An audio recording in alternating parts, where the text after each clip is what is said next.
This year, in addition to worrying about grades, international students have been facing cancellations of their student visas. Late last month, the government restored the ability for thousands of students to study in the U.S. after dozens of lawsuits were filed. ABC 7 News anchor Karina Nova looks at the effort it took for one Bay Area student to continue to study here.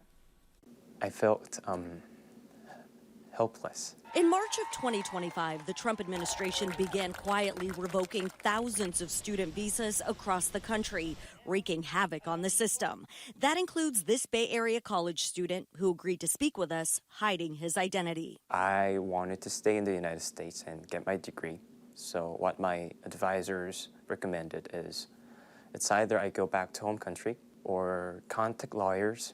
With no criminal record, no interactions with protests or the police, this student says his SEVIS ID was canceled out of the blue without due process. SEVIS gives legal status for students in the U.S. to work or study. So that evening, I ended up calling 35 lawyers in the Bay Area, and I think one of them just told me to don't go to school and stay at your friend's house. Just kind of go into hiding? Yeah, just hide yourself.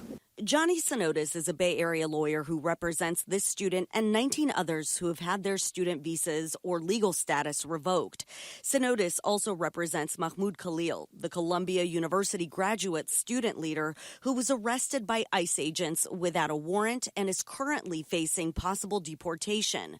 Sinotis says what's happening with these arrests and student visa cancellations is unprecedented. What ICE did to cancel the SEVIS records for these students was so outside the bounds of what they have authority to do that we felt very confident from the beginning. Nearly every court where a lawsuit has been brought on this issue has ruled against the government and quickly done so. And what we've seen in the last 3 weeks is the government's attorneys constantly having to change their arguments and their tune because their clients have just totally breached every sort of normalcy in the law. Other Bay Area attorneys are also taking part in this legal battle, including Bay Area immigration attorney Ben Loveman. He successfully overturned a visa cancellation for the student he represents.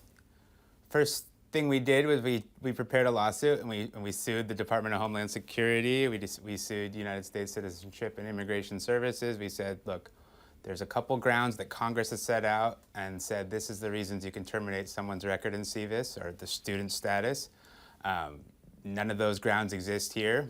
And in the case of this student, so far, with just a few months left until he finishes his degree, he's back in class with his SEVIS reactivated. That's why I'm here today. I want students who are in the similar situation as I am, and I want them to know that you have the chance to fight and you don't have to leave the country and give up everything. But there's still concern for other students who don't have the means to hire a lawyer and sue the government. Imagine being a student from another country and saying, I want to file a lawsuit against the government. It's not an easy decision. I think definitely the goal here was to punish people just because they were non-citizens and scare them into leaving. It's all psychological warfare. Karina Nova, ABC 7 News.